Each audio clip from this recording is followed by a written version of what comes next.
कल्याणं नमो वज्रायाणं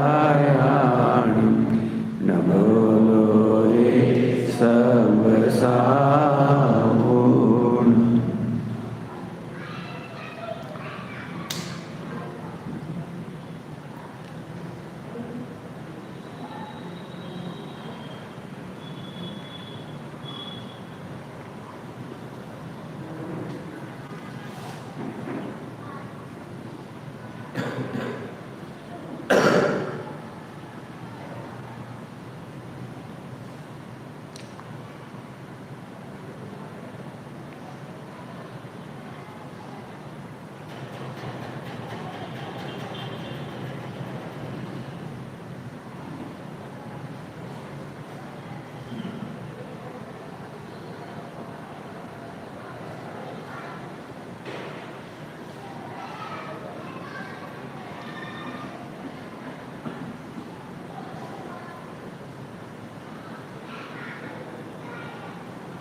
मोक्षमार्गस्य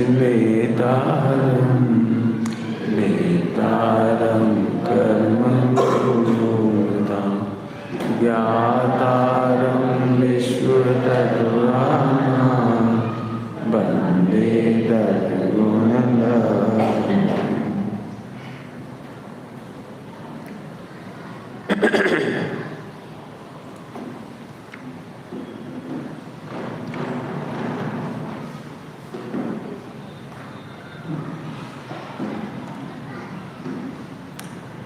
पांचवें छंद की अंतिम पंक्ति है।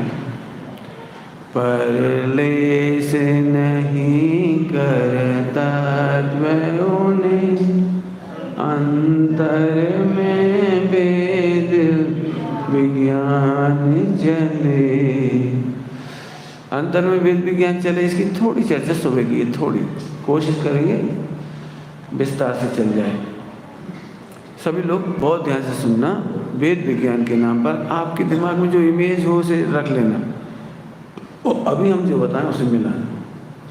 वेद विज्ञान भार रूप नहीं है, वेद विज्ञान बोझ रूप नहीं है, वेद विज्ञान टेंशन रूप नहीं है, वेद विज्ञान में कुछ करना नहीं पड़ता है, वेद विज्ञान सहज है। इतनी जल्दी जल्दी इतनी सारी बातें बोल दी। यदि इनमें से आपको लगता बाप रे, तो समझना गलत है, और वेद विज्ञान नहीं हो सकता। वेद विज्ञान में भार नहीं है, विकल्प नहीं है, टेंशन नहीं है, कुछ नहीं। इतना सरल है वेद विज्ञान। कैसे करें, कब करें, कहाँ सीखें, कौन से सीखें, वेद विज्ञान सीखना नहीं पड़ता। और अच्छी भाषा में बोलूं, वेद विज्ञान में कोई शब्द नहीं। नास्ती इसलिए कह रहा हूँ, ये सब परेशान है अपन इनसे। पंडित जी आप सिखा दो, आप भोजन करते समय क्या सोचते हो? अब मैं क्या बता दूं, मैं क्या सोचता? अब मैं नकली बता दूं, मैं तो ज्ञाता दृष्टा हूं। अब तुम करो ऐसा भोजन करते समय तो पागल हो जाओ।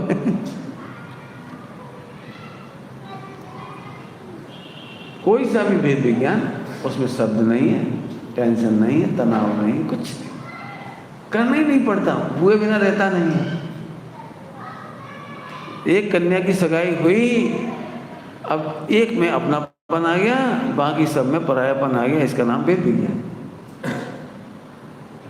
एक बच्चा हंसता खेलता बिना विचार किए हुए, ये मकान जिसमें मैं जा रहा हूँ मेरे पिताजी की पिताजी नाम पर है, वो 50 लाख में खरीदा था, मैं इतने साल पहले खरीदा था, इतना नहीं सोचना पड़ता। खेल तक आता है, अपने घर में घुस जाता है। ये वेद विज्ञान।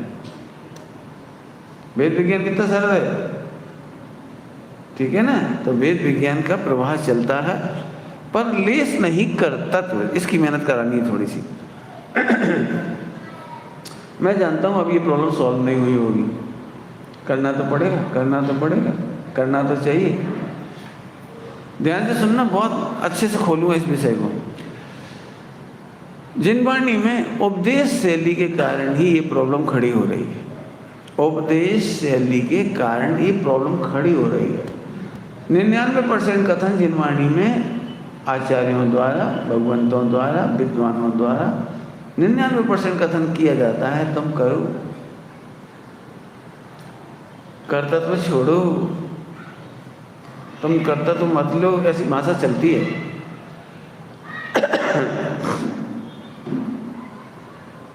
तुम्हें प्रवचन चालू करो।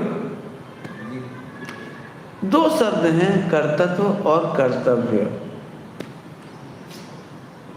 तुम्हें करना चाहिए, तुमने शादी की है, बच्चों का पालन करना चाहिए, अब ये कर्तव्य की शैली है। तुम व्यापार में इतना पूंजी लगाइए तो ध्यान से व्यापार करो, बच्चों को अच्छे से पालो, शरीर का मेंटेन अच्छे से रखो, व्यायाम करा करो, थोड़ा सा टाइम से खाया करो, टाइम से सोया करो। तुम्हारा कर्तव्य, समाज में रहते हो, कितनी सारी बातें वो सुनने को मिलती होंगी। कर्तव्य, यदि हम कर्तव्यों की लिस्ट देखने जाएंगे तो बहुत बड़ी लिस्ट है, अपन दब के मर जाएंगे। लेकिन मैं भी कह रहा हूँ कर्तव्य करना चाहिए। नियम सारणी में भी कर्तव्य लिखा है कर्तव्य। उसकी व्याख्या करने की कोशिश करूंगा, समझने की कोशिश करना। आप पता है नियम सारणी में क्या लिखा है कर्तव्य के नाम पर? सम्यक दर्शन ज्ञान चारित्र ही करने योग्य है, ये लिखा है उसमें। कर्तव्य क्या है फिर? सम्यक दर्शन ज्ञान चाहिए। जो गोलमोल हो गया ना, सम्यक दर्शन ज्ञान चाहिए। हम पंडित को तो हम भी जानते करने योग्य, हम भी कर्तव्य समझते हैं, हमें भी करना चाहते हैं, आप करवाओ। तो सुना, अब अभी तुम गोलमोल में फंस गई। भाषा है उपदेश से लिखी, कर्तव्य है, और उसका उत्तर ये है कि तू अकर्ता है, ये श्रद्धा कर, ये कर्तव्य है। फंस गए? क्या कह रहा हूँ? तुम अकर्ता हो, एक समय की पर्याय को तुम कर नहीं सकते, ऐसा निर्णय करना कर्तव्य है। आत्मा को सुखी होने के लिए किसी की जरूरत नहीं है, ऐसा निर्णय करना कर्तव्य है। तुम कर्तव्य के नाम पे क्या सोच रहे थे? कोई सम्यक दर्शन के नाम पर कोई चीज होती होगी जो करना पड़ेगा, सम्यक ज्ञान के नाम पे कुछ करना पड़ेगा। शास्त्र पढ़ो, हजारों शास्त्र पढ़ो, सम्यक ज्ञान को प्रबल करो, और हजारों लाखों करोड़ों उपदेश हैं। शास्त्र पढ़ने से ज्ञान बढ़ता है, गुरुओं की संगति से चरित्र आता है, ऐसे बहुत उपदेश है। बहुत वे बहुत बड़े धर्मात्मा थे, बहुत ज्ञानी थे, उन्हें बहुत ग्रंथ याद थे, बहुत बढ़िया प्रवचन करते थे, हजारों ग्रंथ पढ़े उन्होंने जिंदगी में, बहुत बड़े धर्मात्मा। अब ये सारे उपदेश शैली है, और इसी में अपन फंस जाते हैं। पंडित जी की महिमा इस बात में नहीं है कि उन्होंने 1000 ग्रंथ पढ़े हैं। पंडित साहब की महिमा समझ न जरा इसमें है कि ग्रंथों से ज्ञान नहीं होता, इसका उन्हें पक्का सिद्धांत। उल्टे उल्टा हो गया ना, उल्टा उल्टा तो सब पढ़े कि नहीं पढ़े आप मुझे बता। फिर तुमने वही वाली बात कही, उपदेश शैली में कहेंगे ये कर्तव्य है, लेकिन कर्तव्य का अर्थ करो, कर्तव्य का अर्थ करो, अकर्ता का निर्णय करने योग्य है। यही तो इतनी सी तकलीफ की वजह से तो प्रवचन में इतनी चर्चा करनी पड़ती है। हम कर्तव्य सुनते से लगता है चलो आज से 4 घंटा पढ़ाई करेंगे, तो थोड़े दिन कर पाते छूट जाते। आप में से कितने लोग कहते होंगे पंडित जी हमने कई बार प्रतिज्ञा ली स्वाध्याय करेंगे, लेकिन फिर बस टूट जाता है। 10-15 दिन चलता है, 1 महीने चलता है, फिर छूट जाती है स्वाध्याय। खूब रुचि से सुनते हैं, थोड़ी सी कैसेट 2-5 सुन पाते हैं, फिर बस टूट जाता है। ऐसा लगता है ना। एक्चुअली आप बहिर्सन्मुख होकर के कर्तव्य करोगे तो टूटेगा ही, पक्की बात है। तुम्हारी नहीं, मेरी भी होगी। मैं भी सोचूं ना रोज 2 घंटा 4 घंटा 6 घंटा पढ़ नहीं है, मैं भी नहीं पढ़ पाऊँ।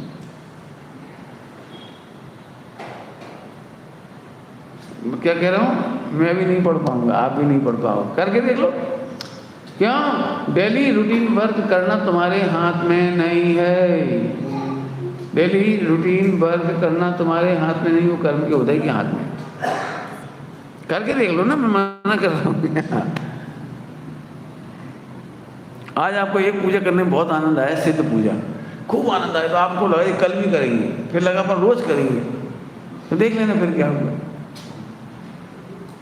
कल तक आते आते भाव भी बदल गए, वो पूजा फिर करी नहीं अपन ने। और फिर किसी ने कहा तुमने कल कहा था तो करो, तो उसके कहने से करी, लेकिन मजा ही नहीं आया। कल जो आनंद आया था वो आया नहीं आया, तुम्हारे हाथ में नहीं है।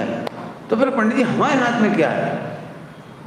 कि तुम्हारे हाथ में है रिलैक्स रहना। पूजा का भाव आए तो भी रिलैक्स रहो, अकर्ता हूँ, और पूजा का भाव नहीं आए, अमुक पूजा पढ़ने का तो भी रिलैक्स रहो, क्योंकि मैं अकर्ता हूँ। अकर्ता शब्द का मतलब थोड़ा बोलता हूँ, परिपूर्ण हूँ। अकर्ता का मतलब क्या है? मैं कुछ करने की जरूरत क्यों नहीं, क्योंकि परिपूर्ण है। जो काम अपने आप ऑटोमेटिक हो रहा है वो परिपूर्ण है। आत्मा अपना काम करने में सक्षम है, दिमाग लगाने की भी जरूरत नहीं है। क्या बोल रहा हूँ? सम्यक दर्शन करने के लिए दिमाग लगाने की जरूरत नहीं है।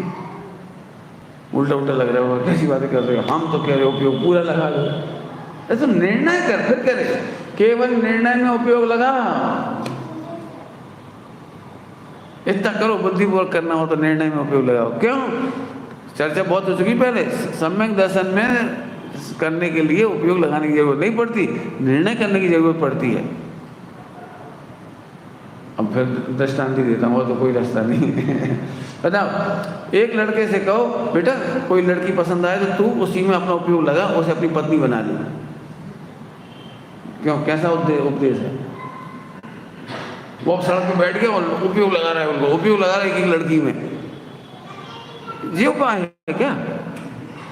निर्णय करो, इसके साथ जीवन भर रह सकते हो। इसका खान पान, इसका रहन सहन, इसका उठना बैठना, इसका धर्म आचरण क्या तुम्हें सुख देगा? इसके साथ तुम्हारी लॉन्ग टर्म लाइफ चलेगी?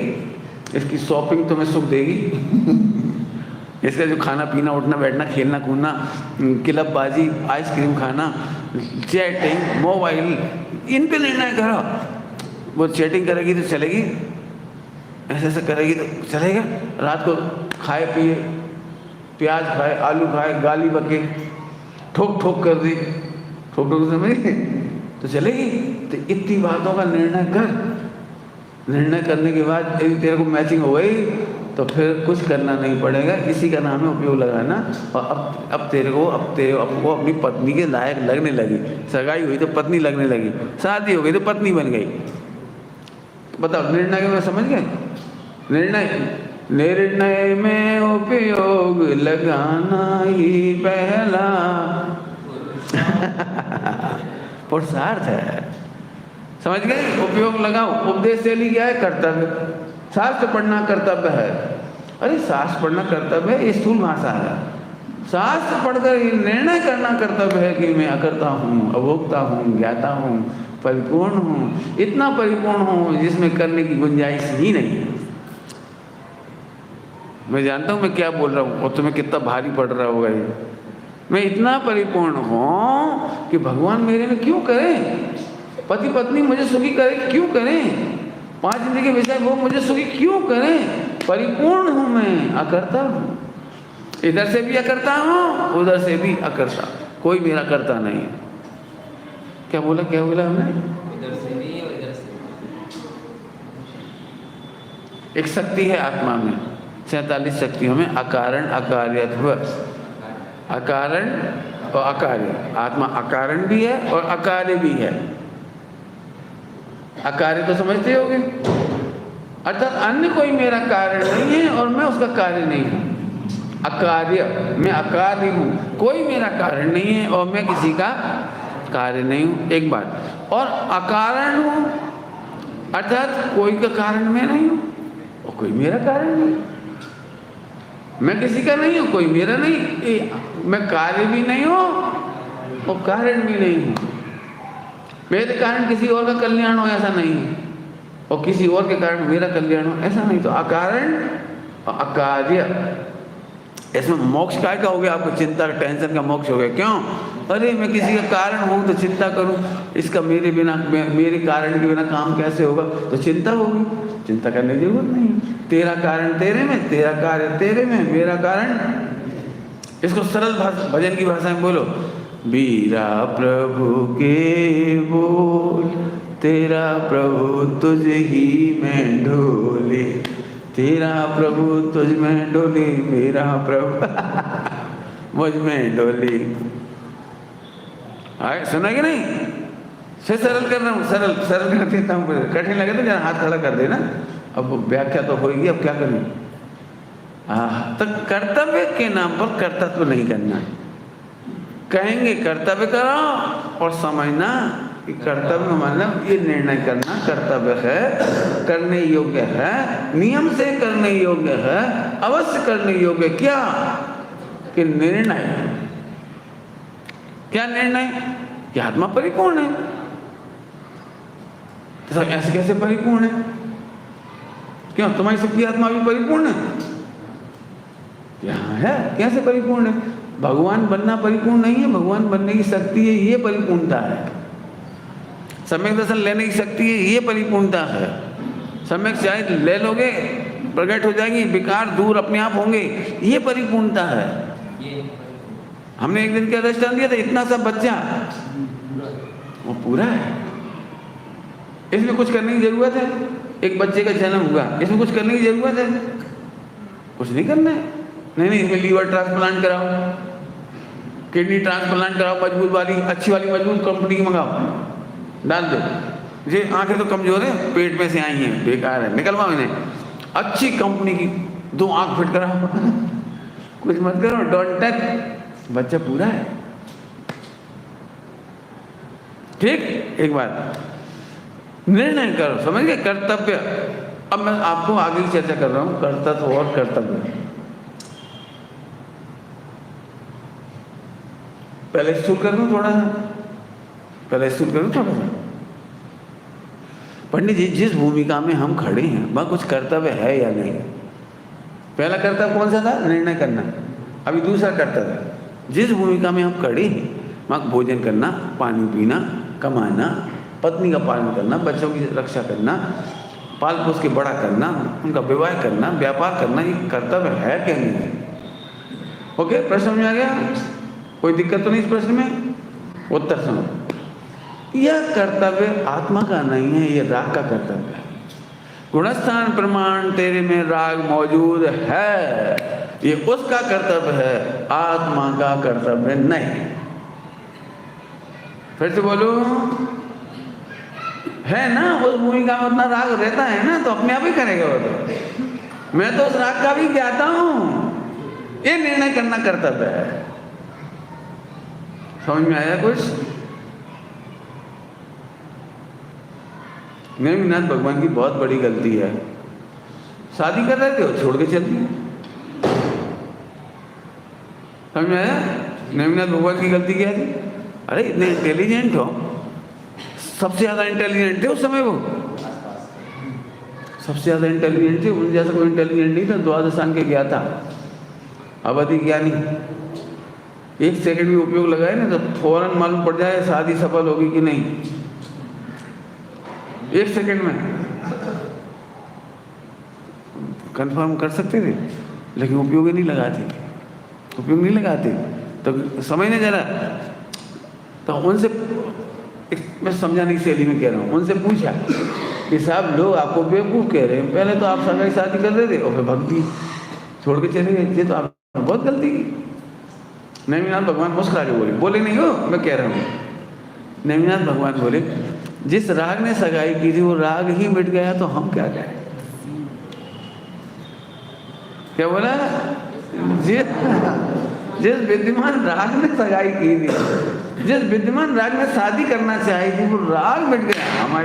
हम तो उस राग के भी ज्ञाता थे और इस भीत रागता के भी ज्ञाता हैं। लोग यदि बुराई कर रहे हैं नेमिनाथ की, नेमी कुमार की, करते रहो। वे जानते ही नहीं हैं कि मैं अपने राग का अकर्ता हूँ, वे जानते ही नहीं है मैं त्रिकाली गायक का ज्ञाता हूँ, वे जानते ही नहीं। अब तुम पर्याय को मेरे में ही खताएंगे। पर्याय का करना पड़ना कौन का था? पर्याय का। तत्समय की योग्यता से वैसा राग था तो वैसा हुआ था, हम क्या करें उसमें? पर्याय के तो करता हम है नहीं, हम तो ज्ञाता हैं। और वे पर्याय की बुराई कह रहे हैं लेकिन नाम हमारा डाल रहे हैं, तो डाल रहे, तो कोई दिक्कत नहीं, हम समझ गए। क्या समझ गए? अब दृष्टांत देके समझाता हूँ, क्या समझ गए? इसको भी दृष्टांत देके समझाता हूँ, सुनो। माँ जब उसका बच्चा गलती करता है ना, माँ गलती करता है तो ऐसी भाषा बोलती है, उसमें से मैं बोलता हूँ, एक आध पकड़ लेना आप। तू नहीं होता तो ही अच्छा था, मर जाता तो अच्छा था, जन्म ही नहीं होता तो अच्छा था। ये 3 डायलॉग बोले उसने बच्चे को देख करके। पूछो मम्मी से, क्या इन वाक्यों का यही अर्थ है कि जन्म ना ले, मर जाता, मर जाए, यही अर्थ है उसका। थोड़ा खोल के पूछोगे तो वो एक बात कहेगा, नहीं लड़का तो हमारा अच्छा है लेकिन अभी बेअकल है, बेवकूफ़ी करता है, चंचलता करता है, केयरलेस है, पढ़ता नहीं है ना। तो अब सही बता ना, माँ क्या चाहती है, बच्चा मर जाए या बच्चे के दोस्त बच जाए? लेकिन ये बात कहने में नहीं आती, कहने में तो ऐसे ही आता तू मर जा पिंड छूटा है। अपने बुंदेलखंड में तो ऐसे ही सुनने को मिलता है, आपके यहाँ कुछ मिलता है? नहीं मिलता ऐसे, मरे तो पिंड छूटे। तो बोलना अलग बात है, हम के मरने का थोड़ा मैंने टॉप क्वालिटी का ले लिया, थोड़ा हल्का क्वालिटी का ले लिया। आज तू घर में आ, मैं तेरे हाथ पैरों में आग लगाएं, तूने कितना नुकसान करता है। जब देखो जब कांच फोड़ देता है, बॉल मार देता किसी के घर में जाके, हम किस किस पड़ोसी की सुनते फिरें, तेरे हाथों में आग लगा देंगे हम।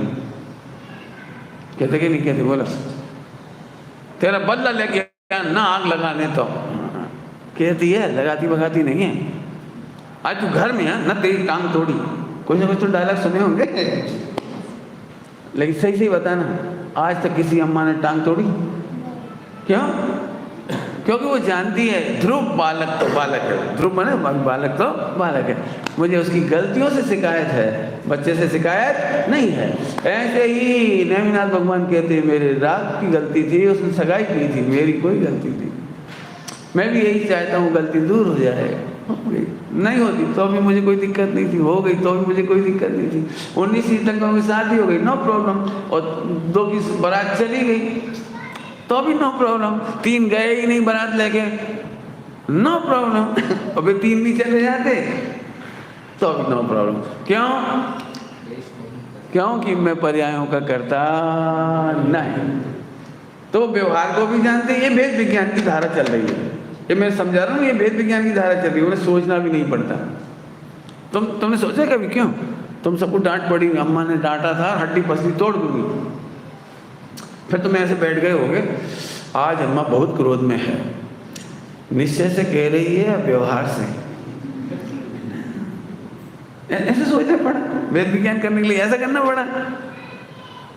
तो मैं तुम और छोटे बच्चे के पास चलता हूँ, 4 साल के बच्चे के पास, 4 साल का इकलौता बच्चा, इकलौता, बड़ा सुकुमार, बड़ा सुंदर, बहुत अच्छा। और माँ ने कहा एक काम कर, डंडा ला, तेरी हड्डी पसली ना तोड़ी थी, मेरा नाम है, जब डंडा लगे वो उठा के ला, उठा के ला, तेरी हड्डी पसली तोड़ेंगे। आपको पता है 4 साल का बच्चा कितना भेद विज्ञानी है। उठा रहा है, ले ले तोड़ तोड़, तूने नानी का दूध पिया हो तो। देखा कभी नहीं देखा? छोटे छोटे बच्चे भी जानते हैं कि मम्मी ऊपर ऊपर से गुस्सा कर रही है, इसने इतना दूध नहीं पिया कि मेरी हड्डी पसली तोड़ दे। क्यों?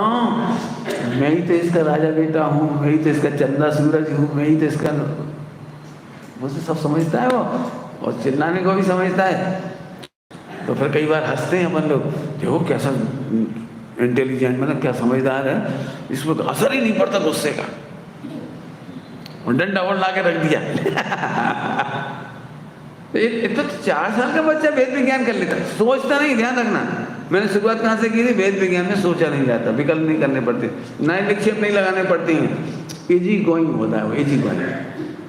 और नहीं तो एक बार बताओ, तो में से कौन कौन सुसाइड करने गया मम्मी की बात सुनने के बाद? बोलो। हर पिता ने कहा तू अपना काला मुंह कर जा, तू चला जा, आज के बाद आना मत, और फेल हो तो शकल मत दिखाना, और घर से कितनी कितनी बातें सुनी हो, लेकिन कोई नहीं गया। हर मम्मी ने कहा तेरी हड्डी पसली तोड़ूंगी और मार डालूंगी, फिर भी कोई ने FIR नहीं लिखाई, मुझे मेरी मम्मी से बचाओ। लिखवाते नहीं लिखवाते FIR? अब तो समझ में आ गया। कर्तव्य और कर्तव्य। अब फिर से सुनना, खाना पीना, चलना, कमाना, उठना, बैठना, पूजा पाठ, सब बता रहा हूँ, पूजा पाठ, व्रत, उपवास, नियम, संयम, क्रोध करना, क्षमा मांगना, एक एक चीज। अरे अणुव्रत, महाव्रत, इन सब का कर्ता मैं नहीं हूँ।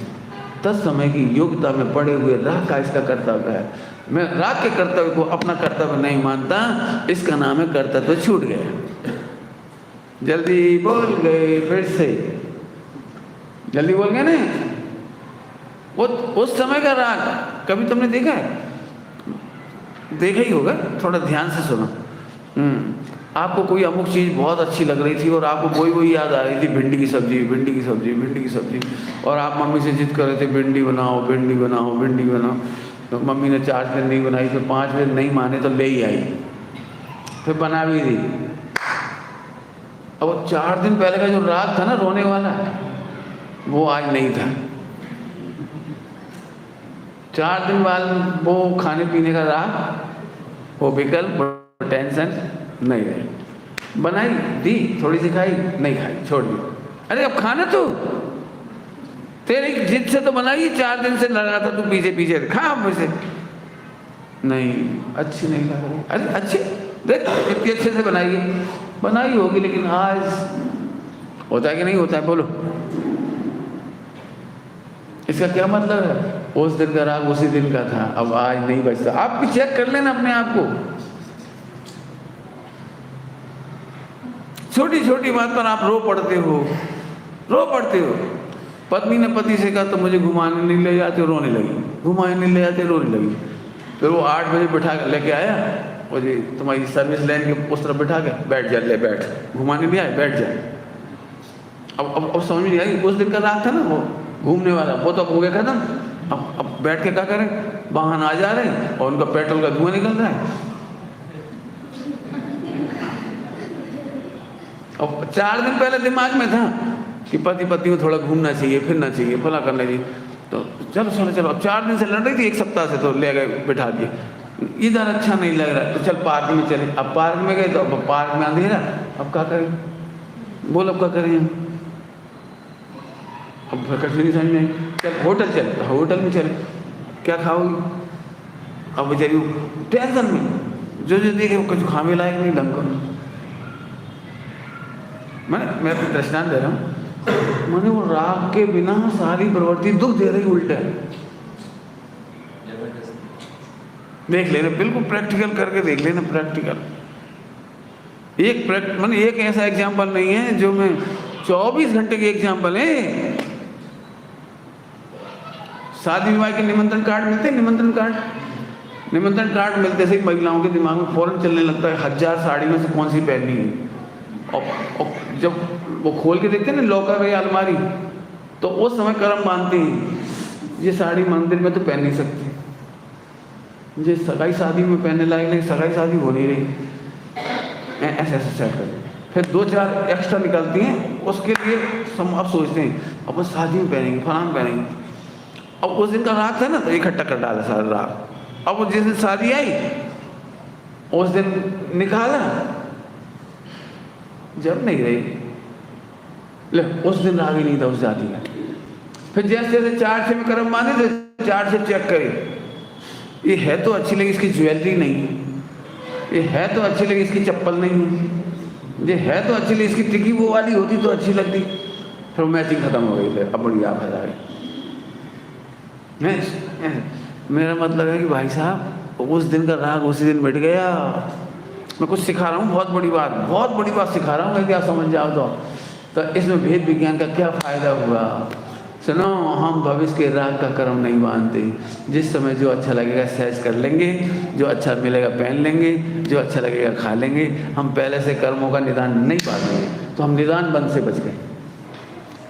इसको दिगंबर मुनिराज, इससे आप मुनिराज बनने की ताकत पैदा कर ली, आर्य का बनने की ताकत पैदा कर ली आपने, क्योंकि आपकी संस्कार हो गए। काय का हम किसी चीज़ का भी भविष्य का निदान नहीं मानते।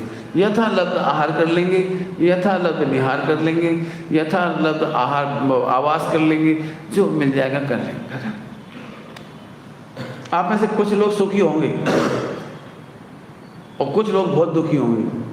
रोज झगड़ा होता हो जी, क्या बना दिया भूसा जी, न सर न स्वाद। और कुछ इतने बढ़िया पति होते हैं शुक्ल एशिया वाले, जो बन जाए, जैसी दाल चावल खीर जो लड्डू जो बन जाए, रोटी बन जाए, पूड़ी पपड़िया जो बन जाए, खाए शांति से चलेगी। उनने कभी शिकायत नहीं की जी क्या बनाया। देख लेना, होता है ऐसा नहीं होता। तो सुख शांति में कौन? जो मिल गया पुण्य प्रमाण खा के चली गई। और नहीं तो तुम करके देख लेना, तुम्हें दुखी होना है किसी को दुखी, तुम पत्नी से फरमाइश करो रोज, मुझे रसगुल्ला खाना है, कब बनाओगी, रसगुल्ला खाना है, कब बनाओगी। अब तुम अभी से कर्म मान रहे, और वो प्राण वो शरीर कैसे खाऊगा ना, रोज के रोज कुछ ना कुछ कहाँ तक इन्हें खिला खिला के परेशान है, बना बना के परेशान। अब वो दुखी, फिर तुम जब महीना 15 दिन हैरान करोगे तो वो बना ही देगी। अब गारंटी है कि वे रसगुल्ला टेस्ट ही नहीं करेंगे, क्योंकि तुमने इतने कर्म बांधे 1 महीना तक, और उसने भी 1 महीना ऐसे हाय हाय करके बनाए तो समझिए, इधर असाता वेद नहीं, इधर हाय हाय। तो उनके कॉम्बिनेशन से रसगुल्ला, खीर, पूड़ी, रोटी जो कुछ बनती वो अच्छी बनती नहीं। मैंने देखा है, प्रैक्टिकल मैंने देखा है जीवन में, इसलिए कह रहा हूँ। हम इसी निष्कर्ष पर पहुंचे, यथा लब्ध रहो। ये साधु वृत्ति हो गई, यथा लब्ध, ये सुखी रहने की वृत्ति हो गई। नहीं करके देखना, मैं तो प्रैक्टिकल बता रहा हूँ, आपको करके बता रहा हूँ। कितने सुंदर छंद हैं, पर लेस नहीं कर तत्व, आह करतापना लेस नहीं। समझ में आया कुछ?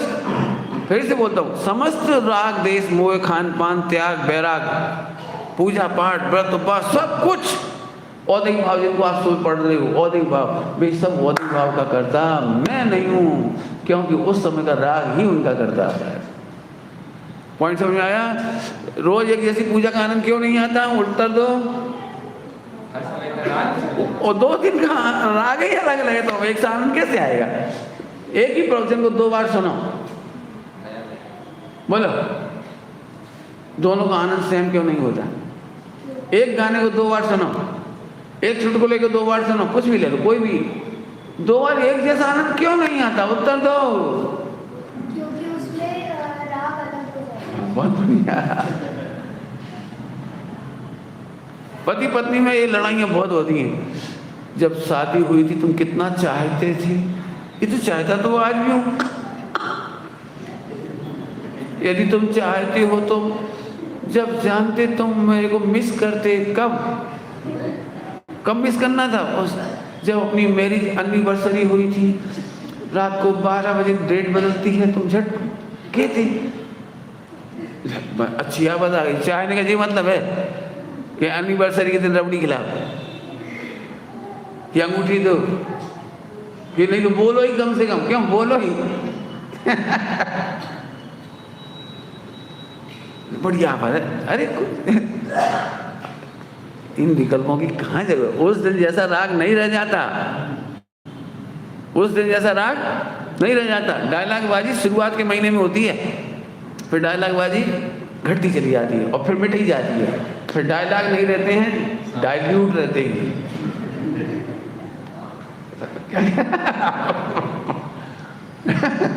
इतना सरल जीवन है। बोलो,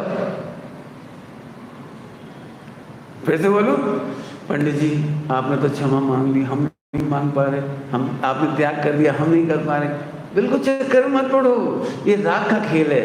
सारे कर्तव्य किसके हैं? राग के। हमारे और तुम्हारे कर्तव्य ही नहीं है, तो हमारा कर्तव्य क्या है कि एक समय की पर्याय अपना काम करती है, मैं ज्ञाता हूँ, बस।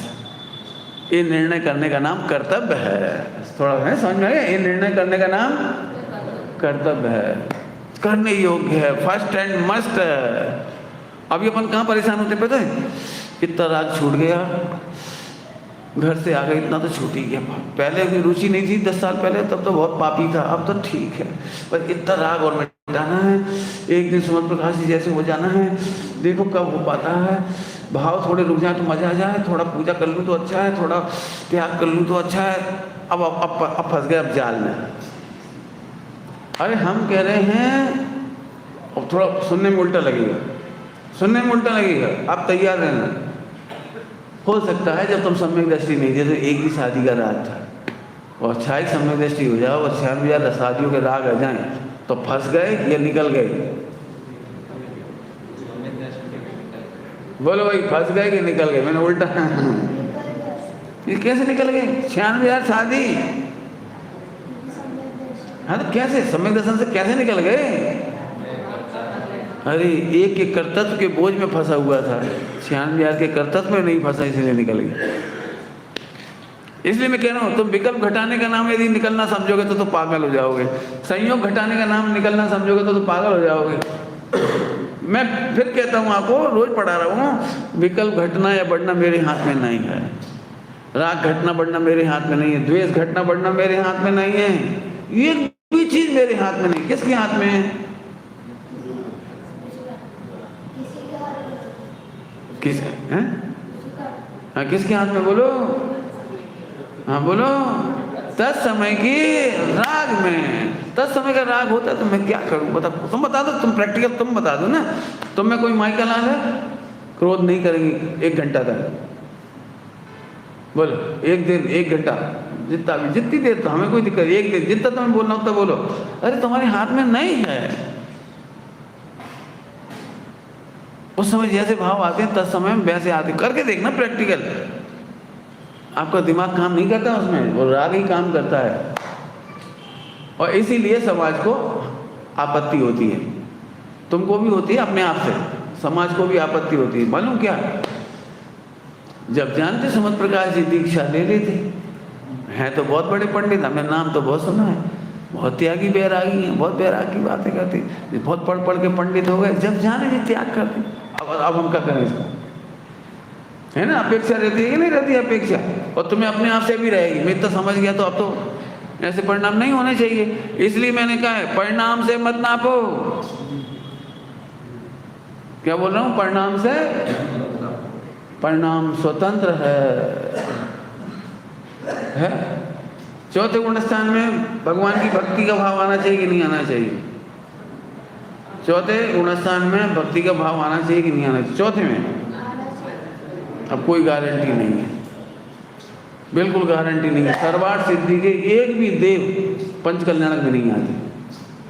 चाहे जितने तीर्थंकर हो जाएं, चाहे जितने मोक्ष ले जाएं, चाहे जितने दीक्षा ले जाएं, चाहे कुछ कर जाएं, सर्वार्थ सिद्धि के चौथे गुण स्थानवर्ती हैं। एक भी देव अपना स्थान तक नहीं छोड़ते। अब लो, चौथे गुण स्थान में राग ही नहीं आ रहा तो वे पापी हैं कि नहीं? अब लोकांतिक देव, लोकांतिक देव को जन्म कल्याणक में नो इंटरेस्ट, गर्भ कल्याणक में नो इंटरेस्ट, केवल ज्ञान कल्याणक में भी नो इंटरेस्ट। केवल ज्ञान में तो आना चाहिए, नो इंटरेस्ट। मोक्ष कल्याणक चले गए होंगे, जानते हो, वहाँ भी भगवान मोक्ष नहीं चले गए, बैठे अपन, उठे ही नहीं। लेकिन उनको 1 मिनट का राग आता है, थोड़ी देर का, जब वो दीक्षा ले गए। तो लोकांतिक जब दीक्षा होती है ना, तब आते हैं और कितने खराब होते हैं ये देखो। आए, ताली बजाई, अनुमोदना की, वाह वाह वाह, और गेट आउट। अरे लेके चलो, दीक्षा तो पूरी करा दी कम से कम। जंगल तक तो चले जाओ, दीक्षा कल्याण पूरी कराने नहीं, बस अनुमोदना का भाव था, I am going back to heaven. चलिए बाबा ले। और सोदर में देखो तांडव नृत्य करने की इच्छा होती है, इतना जम के राग आला तांडव नृत्य, सबका अलग अलग होता है। क्या करोगे आप? मैं कुछ कह रहा हूँ, ध्यान से सुनना। बोल दूँ बढ़िया एक लाइन, अच्छी लाइन, न्याय चक्र की, न्याय की भाषा है, न्याय की। कभी भी अपने परिणामों की तुलना दूसरों के परिणामों से मत करो। आपको करना हो तो अपने परिणामों की तुलना अपने ही परिणामों से करना ही हो तो वैसे तो उसकी भी मत करो। सुमत प्रकाश जी इतने बैरागी, तो मैं भी ऐसा ही हो जाऊं? It is wrong. मैं भी सोचूं स्वामी जी जितने अच्छे से आहा करके प्रवचन करते थे, मैं भी वैसे करूं? No, wrong. स्वामी जी को इतना लोग फेमस हो गए, इतना ख्याति हो गई, तो मैं भी हो जाऊं? ये रॉन्ग। मैं जहां हूं, जैसा हूं, मजे में हूं, क्योंकि मैं आत्मा। कुछ उत्तर समझ में आए, कुछ नहीं आए समझ में? उत्तर बोलो, कौन को समझ में आया? मैं मजे में हूं क्योंकि, फिर से बोलो, क्योंकि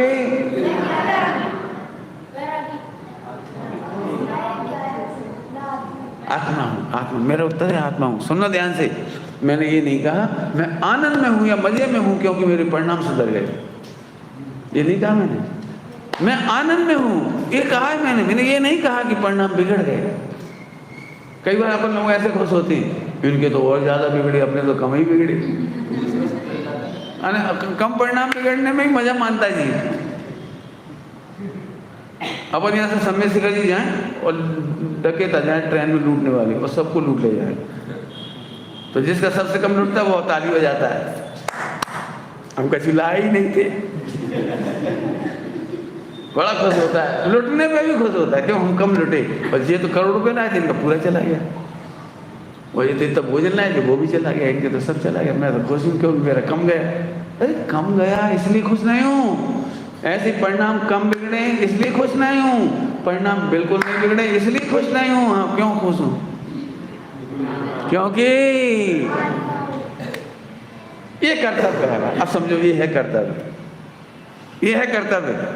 परिणाम सुधारना मेरा कर्तव्य नहीं है। जब हम परिणाम सुधारने जाते तो कर्तव्य में कन्वर्ट हो जाता है। फिर से बोल रहा हूँ, मेरी इच्छा ऐसी हो रही है प्रवचन नहीं करूँ और इसको खूब जूम करूँ, ऐसे ऐसे। क्या करते हो ऐसे हाईलाइट जोर जोर से सीखने की इच्छा हो रही, जोर जोर से। याद रखना जिंदगी भर। फिर से परिणाम बिगड़ गए तो भी मैं आत्मा हूँ, ये आनंद का विषय है। परिणाम बिगड़ने का मुझे दुख नहीं है, परिणाम सुधरने का मुझे आनंद नहीं है। परिणाम कम करने की मुझे विकल्प नहीं है, और है विकल्प तो भी मुझे कष्ट नहीं है। विकल्प भी आते हैं और विकल्प को कम करने का विकल्प भी आता है। क्या बोल रहा हूँ? विकल्प आते हैं और विकल्प को कम करने का विकल्प भी आता है, लेकिन मुझे इसका आनंद नहीं है। मैं आत्मा हूँ, इसका आनंद है। परिणाम बिगड़ते हैं तो भी मैं दुखी नहीं होता, क्योंकि मैं आत्मा हूँ। याद रहेगी बात? ये निर्णय करना कर्तव्य है। कठिन तो पड़ती होगी थोड़ी सी, क्यों? जैसे परिणाम बिगड़े डर जाती तो ओ इतने प्रवचन सुन रहे फिर भी परिणाम गिर गए। एक विद्वान हुए, विद्वान और भी बहुत विद्वान हुए, एक विद्वान की घटना उन्होंने खुद लिखी, इसलिए उनकी बता रहा हूँ। उन्होंने खुद लिखी, मंदिर में प्रवचन करते थे वो, महाराष्ट्र में। प्रवचन इतना बढ़िया किया रात को, शाम को, रात की सभा में, कि सारी पब्लिक गदगद हो गई, बैराग से भर गई, सबकी आंखों में आंसू आ गए। बहुत मैंने एकदम बैराग का माहौल बन गया पूरा। और वे घर आए तो वे भी बैराग के माहौल में थे। और फिर सोते समय उन्होंने पत्नी के साथ भोग किया और फिर खूब पछताए, हाय हाय सब नकली है, काम इतने प्रवचन कर रहे, इतना बैराग करे, और यहाँ देखो तो परिणाम वहीं रख के। और उन्होंने वो फिर खुद लिखा है कि मैं उस दिन ऐसा लग रहा था कि मेरे प्रवचन से मेरे में ही सुधार नहीं हुआ। तब मेरे दिमाग में आई कि हम क्या सोचते हैं कि जो इमोशनल अटैचमेंट है रात का समय का, हम उसे बनाए रखना चाहते। ऐसा नहीं होता। इनकी टोडरमल जी की भी संतानें हुई, श्रीमद जी की भी 4 संतानें हुई, गांधी जी की भी संतानें हुई। इसका मतलब ये थोड़ी है कि हम यदि बैरागी हैं, सम्यक दृष्टि हैं, अणुव्रती हैं, तो विवाह की भावना आए कि संतान ना हो। एक नगर में बहुत बढ़िया विद्वान, युवा अवस्था के विद्वान थे, 25-30 साल की उम्र, और इतना रोज बैराग के प्रवचन करते थे। फिर उनके घर में एक संतान का जन्म हुआ, तो सारी महिलाएं आपस में खुसर फुसर कर रही, हम तो सोच रहे थे ये ब्रह्मचारी रहत हुई हैं। तो हम कहे तुमने सोच ही कहा मुझे कोई प्रवचन कहा है, इसका ये थोड़ी है। शुरू में जब पहला बैच हुआ ना समय स्मारक का, स्मारक के पहले विद्यार्थियों का बैच, तो उसमें करीब 5-6 ब्रह्मचारी थे 13 में से। तो उनकी बड़ी गूंज होती थी, जतीश भाई जी, अभिनंदन जी और न्यावा कुमार जी नहीं, और भी थे, अचल जी, ऐसे अभिनंदन जी, ऐसे बहुत सारे थे। और 2-4 लिस्ट में थे कि ब्रह्मचर्य का भाव था उनका बहुत अच्छा, लेकिन नहीं हो पाया, कोई बात नहीं। लेकिन वो पूरे देश में भी इतने बढ़िया प्रवचन करते थे, इतने बढ़िया करते थे, तो सब लोग कहते थे जिसको ब्रह्मचारी बनाना हो वे अपने बच्चों को स्मारक भेज दो। नहीं समझ में आई होगी तुम्हें कोई? इसका मतलब अपने बच्चों को वहाँ मत पहुँचा, समझ गए? क्यों? हमें अपने बच्चों को ब्रह्मचारी नहीं बनाना है इनकी तरह, तो भेजो ही मत। तो पूरे देश का माहौल खराब हो गया कि भैया वहाँ इतने बच्चे जाते हैं, ब्रह्मचारी बन जाते, भेजना नहीं। डॉक्टर साहब ने फिर वो माहौल बदला, समझाया सबको, भाई हम विद्यार्थी की तरह पढ़ाते, हम इन्हें ब्रह्मचारी नहीं बनाते। जैसे जैसे बच्चे आए और बहुत अच्छे विद्वान बन गए, अब उनकी शादी हुई तो गांव में सब परिणाम बिगड़ गए, इतने पढ़ लिख के पंडित जी बन के आए और शादी करा, देख लो ये गड़बड़ कहाँ से हो रही थी, समझ में आ रहा है कोई? कि तुम्हें जन्मानी का पता ही नहीं। शादी होने का नाम मैं आत्मा नहीं हूं क्या? क्यों व्यापार धंधा करने का नाम मैं आत्मा नहीं हूं क्या? इसलिए मैंने फिर कहा मैं आनंद में हूं, सदा आनंद में रहता हूं, क्योंकि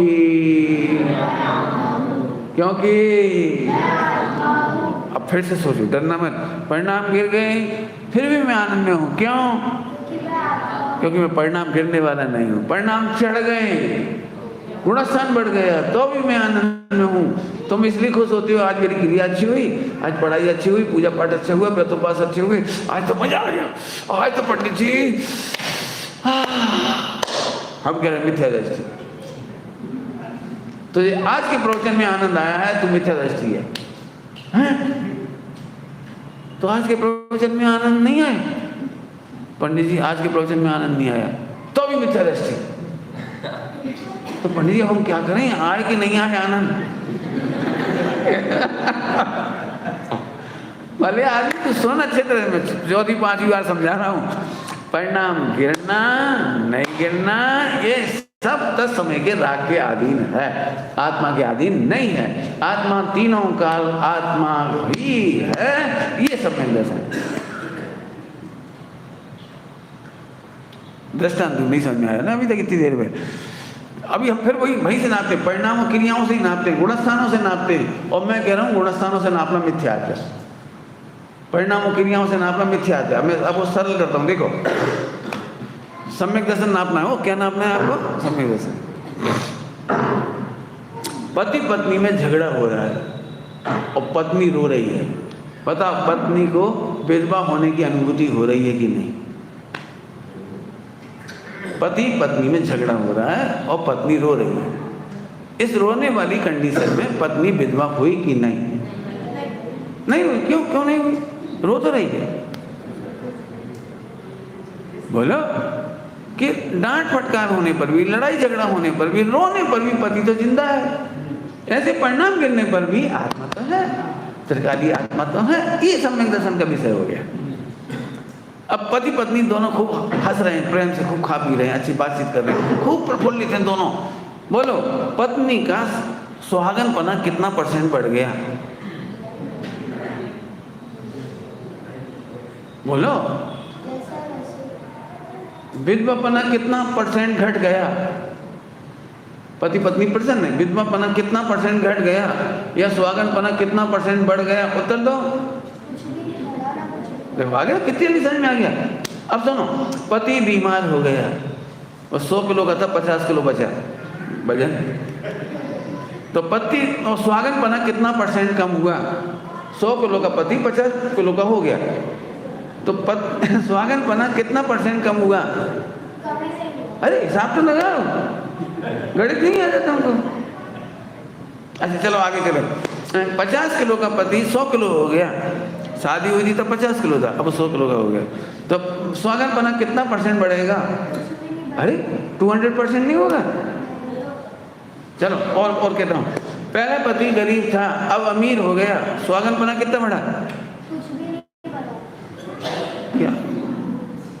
अब फिर खराब पति से शादी हुई थी, अब रोडपति हो गया, सुहागनपना कितना घटा? कितनी जल्दी समझ गए आप सब। अरे जब त्रिकालपति मौजूद है तो सुहागनपना घटना बढ़ना होता नहीं है। ऐसे ही परिणाम गिरने पर, चढ़ने पर, क्रियाएं घटने पर, बढ़ने पर, मैं बहुत खुल्लम खुल्ला बोल रहा हूँ, क्रियाएं घटने पर और बढ़ने पर। तुम्हें ये बात की परेशानी है, कभी क्रिया बहुत अच्छी होती है तुम्हें लगता है, और आज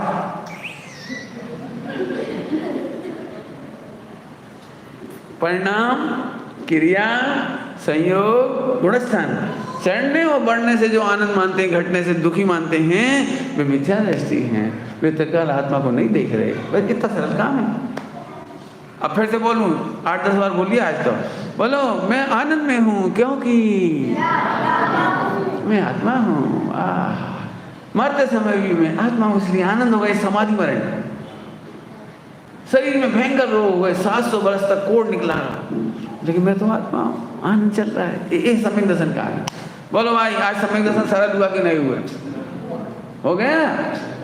तो आज के प्रवचन में मजा आया कि नहीं आया?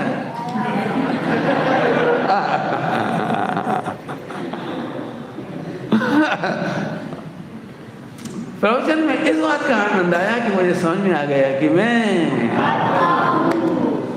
अब जी कर्तव्य मिट गया। कर्तव्य काय का नाम है? अच्छे अच्छे परिणाम करूंगा तो सम्यक दर्शन टिका रहेगा, धर्म टिका रहेगा, धर्म आगे बढ़ता चलाएगा, क्रियाएं बढ़ाता जाऊंगा, बढ़ाता जाऊंगा। ये सब कर्तव्य है, करना धरना कुछ नहीं है।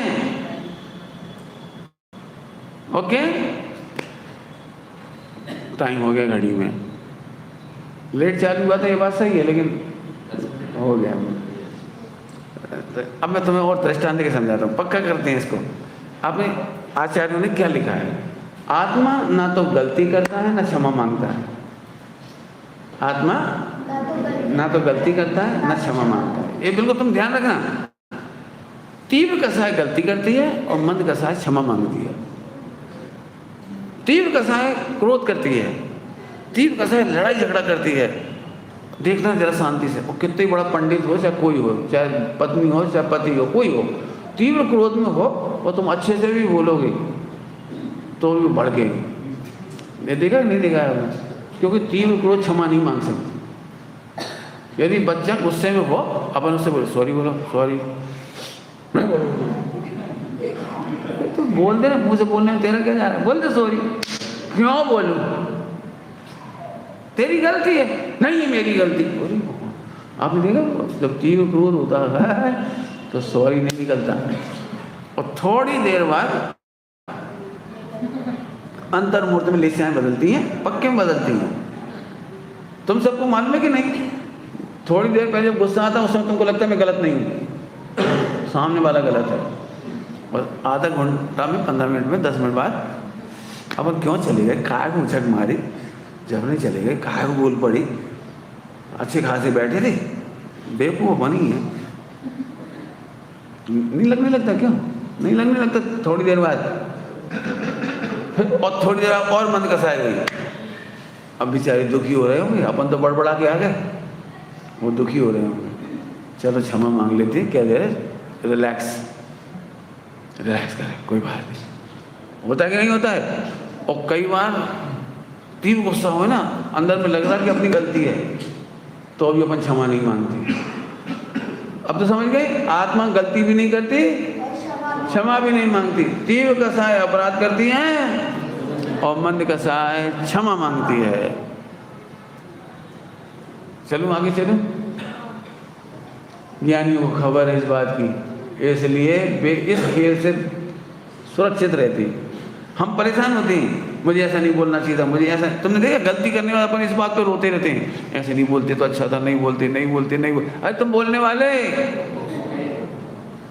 बाकी तो लगा लोगे सुबह वाला गणित, सामने वाले का कर्म का उदय हो, कल रात को ही बोला था, सामने वाले का पुण्य पाप का उदय हो, आपकी बंद शक्ति कम हो तो भी आप बोल दोगे। याद है? बंद शक्ति और पुण्य का उदय, उदय शक्ति सबकी अलग अलग है। उसके पाप का उदय तीव्र हो तो तुम नहीं चाह करके भी कर दोगे। कई बार आपने देखा है, छोटी छोटी बात पर भी संवाद हो जाती है, उसका पाप का उदय बहुत भयंकर हो और बहुत छोटा सा बोल दो हंसी में इतना पीड़ा हो जाती है। 20-20 साल तक, 10-10 साल तक उन्होंने भरी सभा में मेरी मजाक उड़ाई थी, और हंस के बोले थे, हंस के बोले थे, मैंने समझ गया वो लाइटली बोले थे, लेकिन इसको वो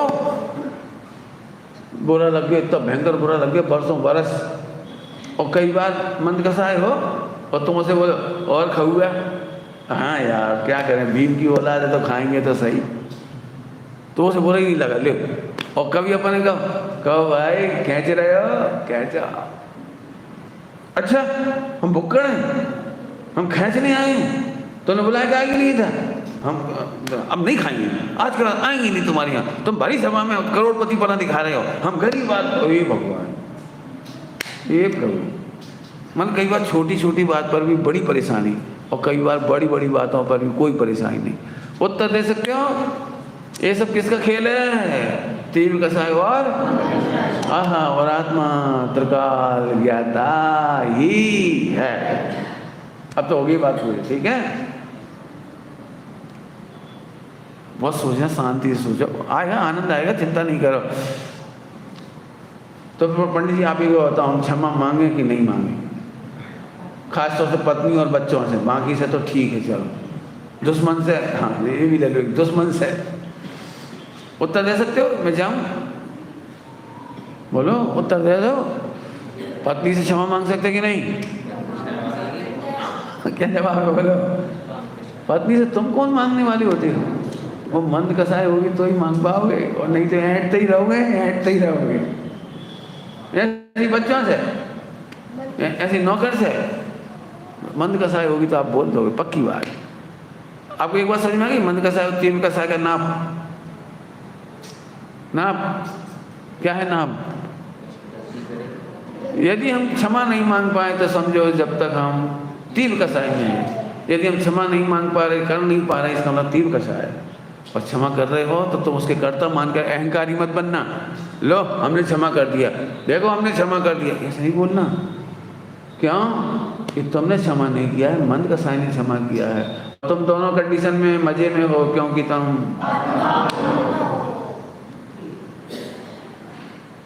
बहुत चर्चा याद आ रही है, लेकिन समय हो रहा है। पंडित साहब की बहुत बात याद आ रही है इस समय। पंडित साहब कहते बेटे तुम क्षमा नहीं मांगोगे तो भी हम क्षमा करेंगे, क्योंकि हमें तो मोक्ष जाना है, तुम जाओ चाहे मत जाओ। हम पंडित साहब कहते क्षमा करो, तो पंडित साहब कहते तुम क्षमा नहीं मांगोगे तो भी हम करेंगे। क्यों? समझ गए ना? तुम्हारी क्षमा के इंतजार में नहीं बैठेंगे, तुम क्षमा मांगो तब हम क्षमा करें ना। हम तो उसी सेकंड में क्षमा कर देते हैं। क्यों? क्यों? कि जो क्षमा नहीं करते या क्षमा नहीं मांगते भी मोक्ष नहीं जा सकते। तो हम तो क्षमा तो मांगो या मत मांगो, एक उत्तर। समझ तो गए? एक उत्तर, क्षमा मांगो या हम तो क्षमा करेंगे, सीधी सी बात। दूसरा उत्तर बहुत अच्छा है। देखो बेटे, हम क्षमा कर देंगे लेकिन कर्म क्षमा नहीं करेंगे। जैसे तुमने जहर खा लिया और जहर खाने के बाद हमारे पास है, पंडित क्षमा करो हमने आपका जहर खा लिया, तो ठीक है हम तो क्षमा कर देंगे, जाओ कोई बात नहीं। लेकिन अब जहर का क्या होगा? जहर खाया उसका, पॉइंट समझ आ गया? हाँ, इसलिए ज्ञानियों से क्षमा की अपेक्षा मत करो, तुम तो दंड की अपेक्षा करो ताकि तुम सुधर जाओ। क्षमा करने से तुम नहीं सुधरोगे, समझिए? ज्ञानी अज्ञानियों को क्षमा कर देते हैं क्योंकि उन्हें मुक्त होना है, और शिष्य गुरुओं से दंड मांगता है क्योंकि उसे अपने दोषों से मुक्त होना है। दो बातें समझ में आ गई कुछ? कौन कौन सी दो बातें? शिष्य गुरु से दंड मांगता है क्योंकि उसे दुखों से मुक्त होना है। गुरु से, दोस्त से। वेरी गुड, बहुत बढ़िया। 20 का नोट जीत गया तुम्हें, बहुत अच्छा। अच्छा आधा रह गया लेकिन अब याद उत्तर और चाहिए। और गुरु किसी से माफी मांगते क्योंकि उसे मुक्त नहीं, वे क्षमा कर देती हैं। क्यों? क्योंकि उन्हें मुक्त होना है। एक डायलॉग और रह गया, वो कौन सा? ज्ञानी अज्ञानी को क्षमा कर ही देते हैं। क्यों कर देते हैं? उन्हें मुक्त होना है। बस, बहुत अच्छा। और कर्म क्षमा करते, कर्म क्षमा नहीं कर देंगे। इसलिए सदा गलती से सावधान रहो, गलती मत करो। कौन सी गलती मत करो? जल्दी उत्तर बोलो। होती हुई कसायों की ज्ञाता रहो, करता मत बनो। ये गलती नहीं करना, ध्यान रखो, वो तो होएगी। अभी ये मत बोल हम तीव्र कसाय नहीं करेंगे, हम क्रोध नहीं करेंगे, हम मान, ये नहीं बोलते ना, ये तो गलत उत्तर है। होते हुए कसायों में, राग में, द्वेष में तुम आनंद मत छोड़ देना। मैं आत्मा हूँ, ये आनंद करते रहना, ये गलती मत कर देना, बस। और भी बहुत चर्चा याद आ रही है लेकिन समय हो गया। ओम नमः शिवाय। धूम का के अनुरूप विकल्प हुए तो उनको रोके कौन? रोकने का विकल्प भी होए तो उनको भी रोके कौन? ऐसे धूम का संबंधी जो एक समय के परिणाम है, हमें उससे प्रभावित हुए बिना, उसमें राग द्वेष किए बिना, उस समय भी मैं अपरिणामी हूँ, ऐसे अनंत परिणामों को उत्पन्न करने वाला मैं परिणामी हूँ, उसकी निरंतर प्रतीति बढ़नी चाहिए। वो एक समय परिणाम में नहीं हूँ, उससे मेरा अस्तित्व नहीं है, उससे मेरा स्वभाव नहीं है।